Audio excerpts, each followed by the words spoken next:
Okay, well, let's get started on this journey. And the first thing that I'm going to talk about today is problems related to terms and concepts. So our first question we're going to look at is, what is a homeowners association? Well, a homeowners association exists within a community that is designed to be managed by a group of its community members. These community members are homeowners themselves. They can range from a community group of 3 to 7 or 8, and these people join what are called the board of directors. Anybody who owns a home within a homeowners association has the right to become a member of the board of directors. It is the board of directors which in turn is involved in the oversight and the overseeing of the community. Now, giving you some history and background, this is about 40 to 45 years old, at least on the surface. But the truth is that communities have existed for thousands of years.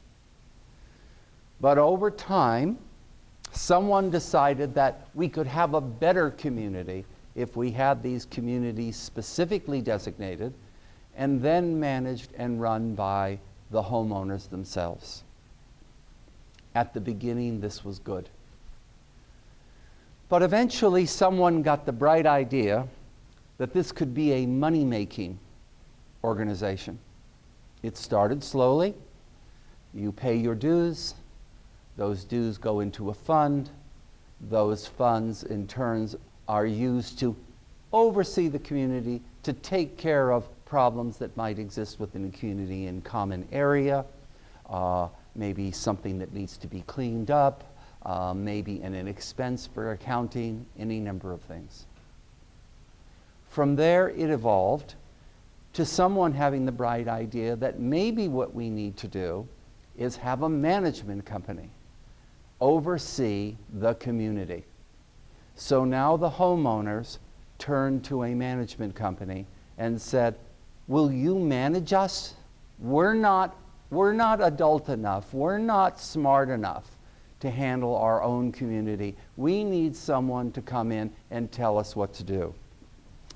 And the management company said, sure, we'll do that for you, but it's going to cost you.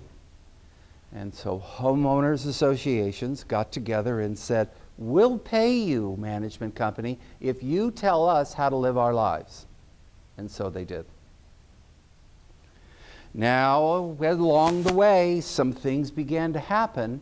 And one of those things that happened was that one neighbor didn't like how another neighbor was living. Maybe a weed was growing on their lawn, or maybe their garage door was open, or maybe the color of their house was not the way that they wanted it. Any number of things. And so a letter will go out to that homeowner saying, please resolve the problem. Well, then someone began to realize that there was an enormous profit tied to this. And so those letters got turned into fines. And those fines would then be owed by the homeowner. Well, the management company got together with the HOA board and said, you know, we need to hire someone to collect this money from us. And so they did. Once they did that, collection companies got on board, and now the profits began to soar. Because you see, the cost of the collections were added on to the fines. And then the big surprise. You see, if you don't pay your fine, then they can foreclose on your home. Now, I use the word they in a very light sense here, because in reality, the they could be your neighbor. The they could be your board members. The they could be the collection company. Anybody who then is given the insight that the home is being foreclosed on, may capture that home. And we now know that across the country, homes are being foreclosed on for the sole purpose of profit.